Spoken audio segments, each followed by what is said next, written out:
lobster and sliced tomatoes. Could one possibly conceive of a more ideal marriage, Watson? Romeo and Juliet were clearly mismated by comparison.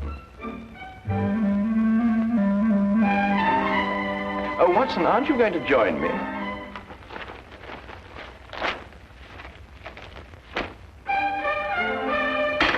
Oh, now, surely, Watson, you can't bear a grudge against me forever for something so trivial. Trivial? And what is trivial about riddling the walls with bullets? I do not agree that I riddled the wall, as you so violently put it. I decorated it in a most patriotic manner. Holmes, I have permitted and suffered many liberties in this flat. First you make those evil-smelling gases. Then you shatter my nerves with those ridiculous disguises. But you, even you, have never covered your activities under the banner of patriotism. Yes, but VR are the Queen's initials. I was only celebrating Her Majesty's birthday. Celebrating Her Majesty?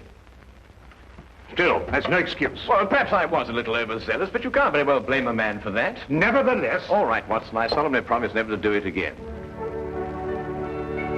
Oh. Well. And lobster and tomato for breakfast. Who ever heard of that? I must say, it looks jolly good, huh? Do you really mean to say you're going to join me? Yes, please. Oh, come on, then.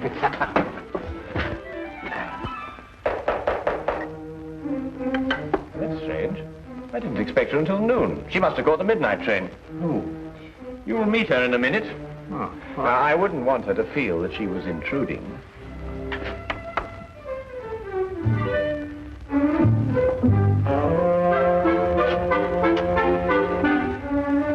Mr. Holmes? Yes, Miss Millicent Channing? Yes. I wrote you that I'd be here at noon, but I didn't want to lose any time. I took the midnight train. I understand. Won't you come in? This is my good friend and associate, Dr. Watson. How do you do? How do you do? Please sit down, Miss Channing. You must have had a very tiring journey, particularly in view of the fact that you were forced to take a dog cart out of the way. How did you know I took a dog cart? Well, I noticed that your right sleeve is covered with mud. Only a dog cart throws out mud in such a disagreeable way. Mr. Holmes can also deduce your birthstone and the serial numbers of any notes you happen to be carrying in your purse. Dr. Watson exaggerates, though only slightly. I've heard a great deal of your powers, Mr. Holmes. They say you're one of the cleverest men in London. They're very kind. You said in your letter that your fiancé has disappeared. I'm afraid that something terrible has happened to him. Why, Miss Channing? It's all so muddled, so confused. Several days ago, I was expecting him for dinner. He didn't arrive. I was worried, and I went to his lodgings.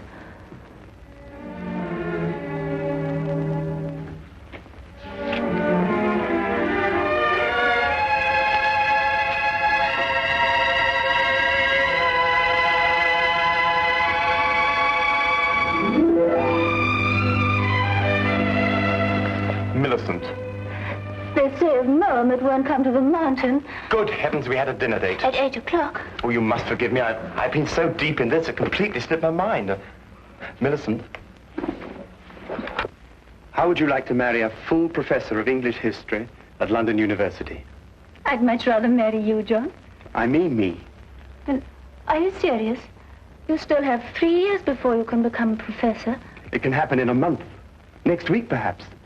But how? Well, you know this research work I've been doing on 14th century English history? Yes? Well, I have reason to believe I've made the most amazing, the most fantastic discovery. Oh, tell me. Not until I put my theory to the test. And if I'm right, I can assure you there will be an immediate cheer for me at the university. And more than that, I'll be famous. Oh, but John, this is unfair, keeping me in the dark like this. I promise you it won't be for long. Tomorrow, I go to see Sir Thomas Greystone at Aberdeen to get his cooperation. He won't refuse because my success will bring him fame also. John, You simply must tell me what... Not another word tonight. I'll tell you everything when I come back the day after tomorrow. Remember, good things come to those who wait. But he didn't come back. Not the day he told me, nor the next day. I wired him at Greystone Castle asking him to explain the delay. I received this answer.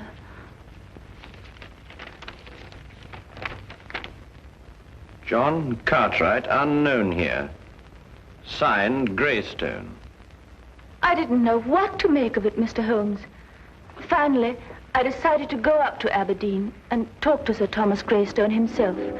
He must have been mistaken.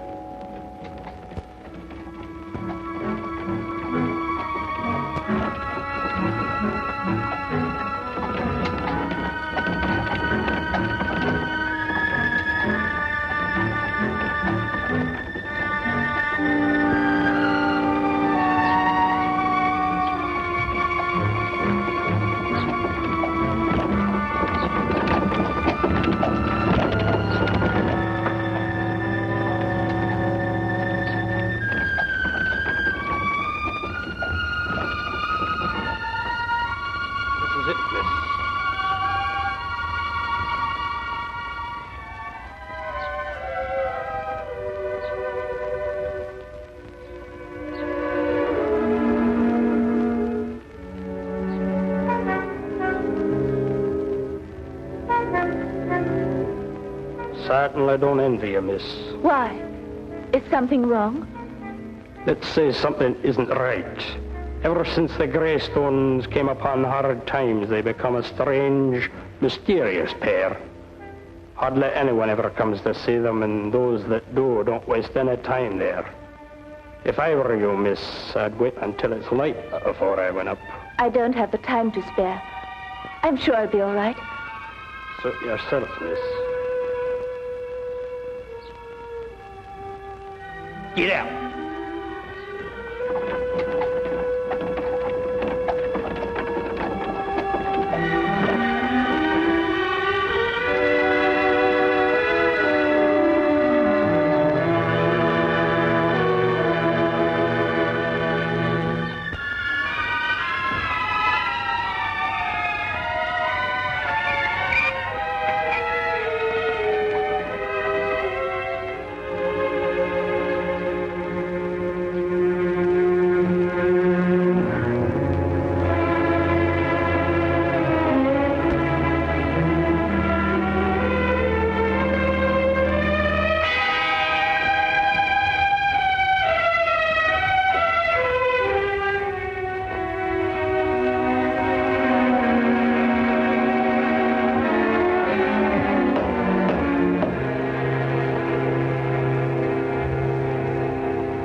I'd like to see Sir Thomas Greystone, please.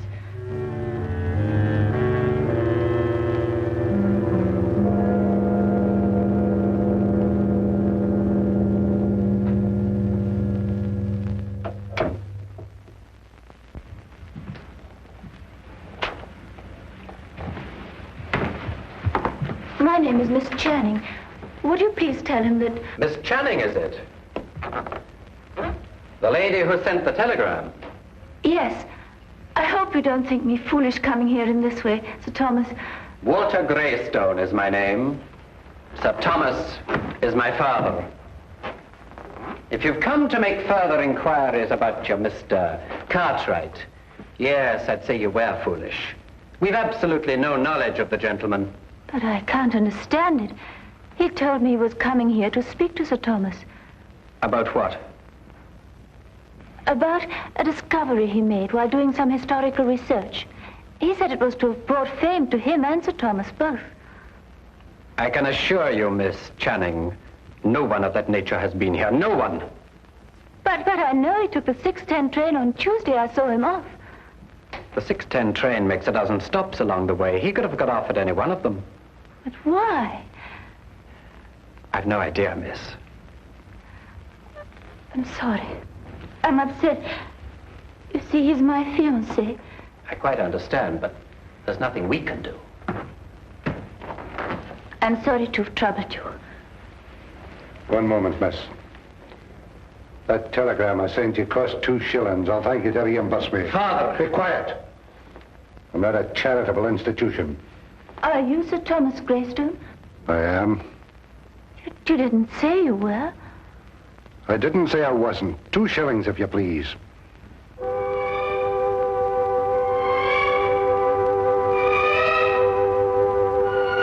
you. Good night, to Miss Channing.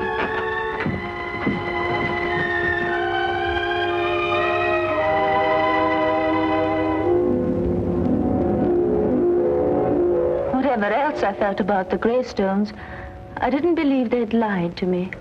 Why should they deny they'd seen John? However, as I made my way through the garden, I found this timetable in the bushes. I take it that these notes in the margin are in your fiance's handwriting, Miss Channing. Yes, Mr. Holmes, they lied. He was there, and for some reason they're trying to deny it.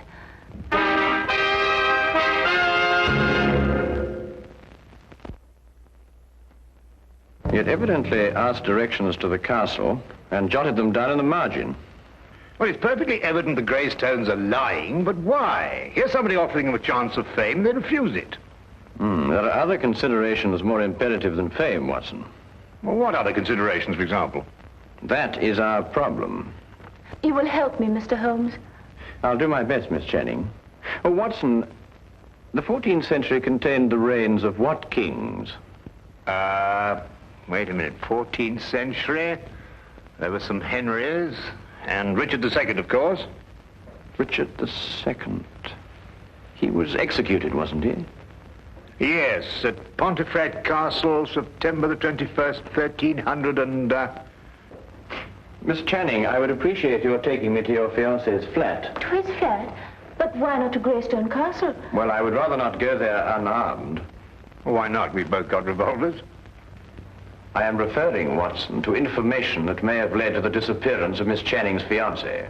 Come along, Miss Channing.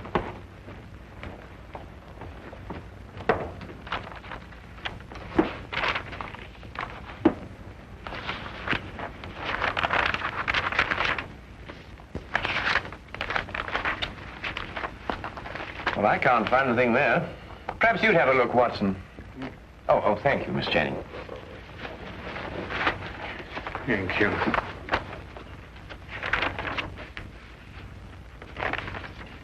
Aha!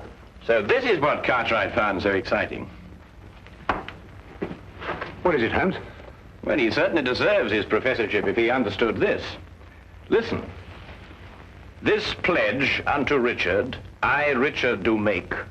To return unto Richard, switcher from Richard I take. Let a Richard look on the northern stair, then 6 and 7 is not fair. Press on and through and tune for 10. Beware thou do not linger then.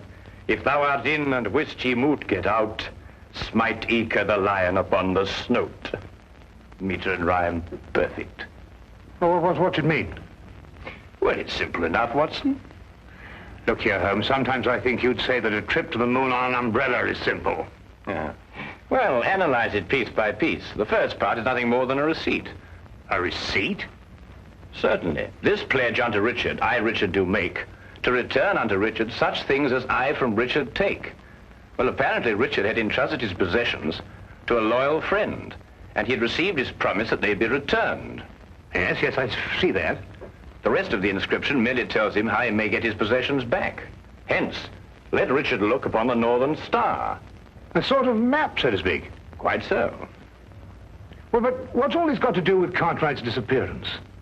Well, in Wilkinson's biography of Richard II, it is mentioned that one of the king's most loyal supporters was Richard Greystone, the original owner of Greystone Castle.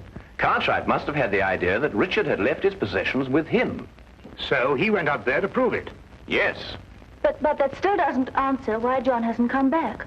That answer, Miss Channing, may only be secured at Greystone Castle.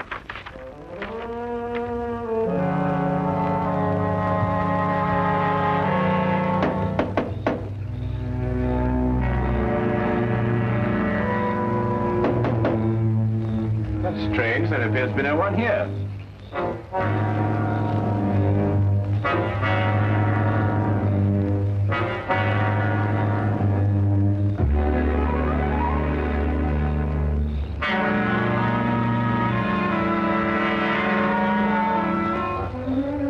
I'll go round and let you in. Aye.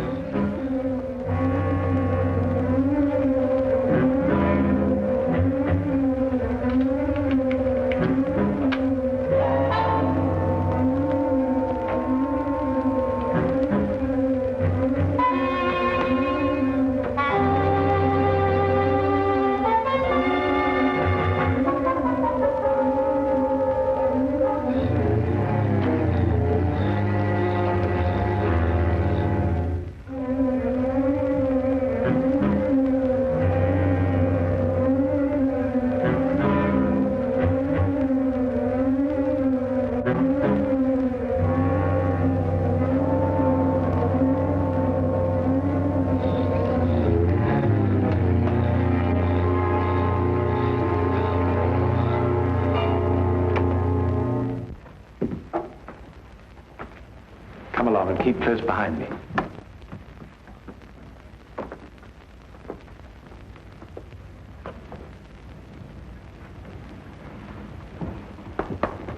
This pledge unto Richard, I, Richard, do make, to return unto Richard, switch from Richard, I take.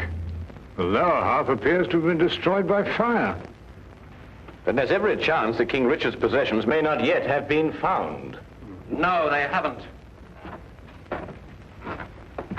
So you brought help, Miss Channing. Where is he? What have you done with him? He's in safekeeping, in the tower. Since you're here, perhaps you can persuade Mr. Cartwright to tell us the secret of the Greystone inscription. We shall do nothing of the sort. He's got some idea of returning Richard's possessions to the Queen for a birthday present. They're worth a fortune, and they're rightfully mine.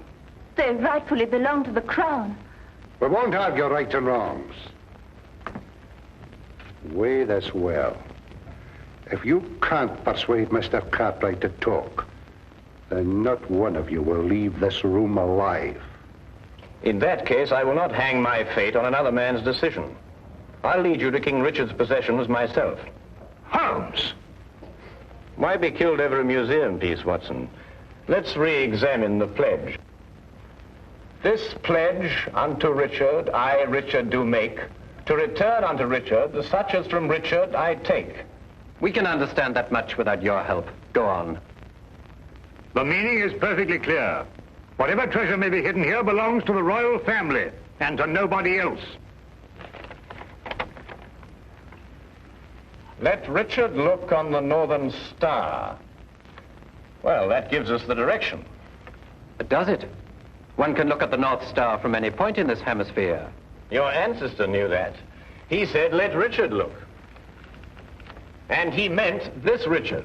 In other words, the direction may be found by facing north from this very spot. I am now facing due north. Then 6 and 7 is not far. What does that mean? Merely to pace off 13 steps. 1, 2, 3, 4, 5, 6, 7, 8, 9, 10, 11, 12, 13. Press on and through and down for 10. Press...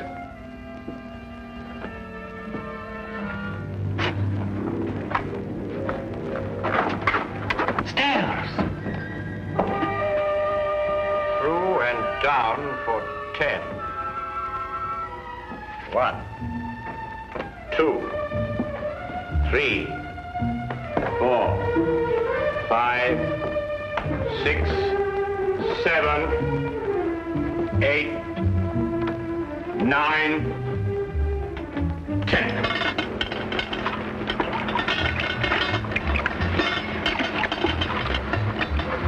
Here it is.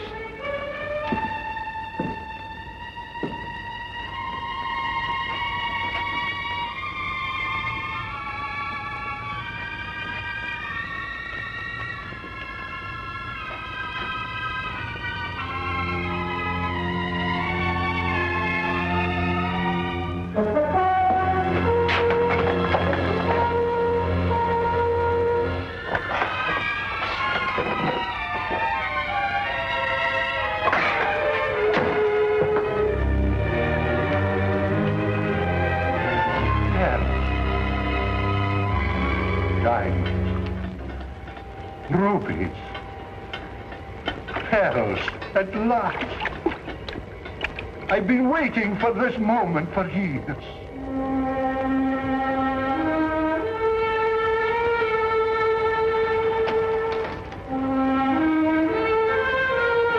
Diamonds.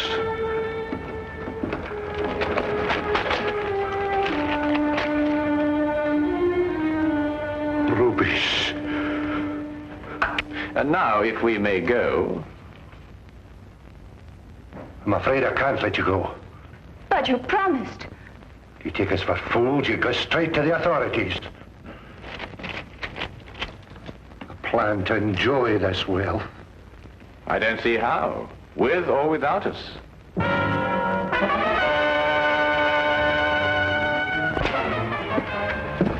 It seems your ancestors arranged for intruders. You knew this? I suspected. Then you must know the way out, otherwise you wouldn't have come in.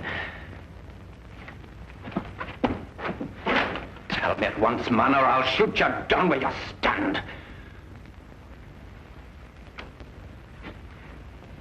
While only I have the secret to the door? Half the jewels. Half the jewels for a way out.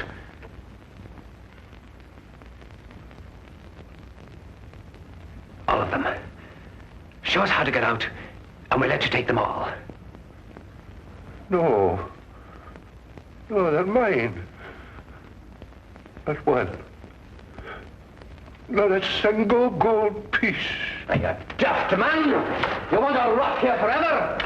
The treasure's mine. The treasure's mine. You can't let them have it. Pay no attention. Give me the gun. You can have the treasure. Just the gun, please. The last two lines of the inscription read, as I recall, if you're in and can't get out, strike the lion upon the snout.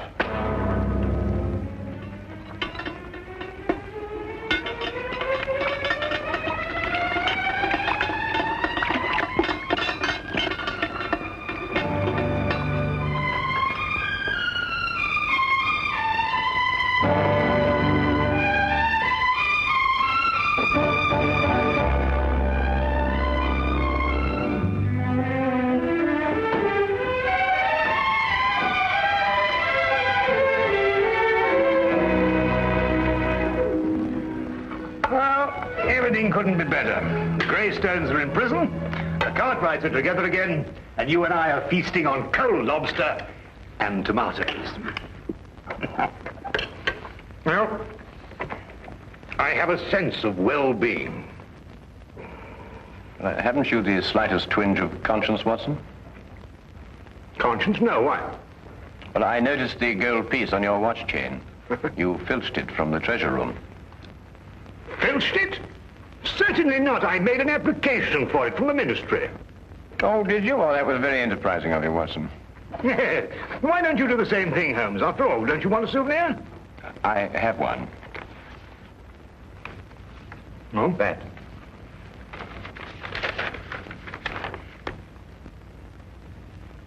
But Holmes, a personal letter of thanks from Her Majesty. Why, Holmes, congratulations. Well done. Oh, thank you, Watson.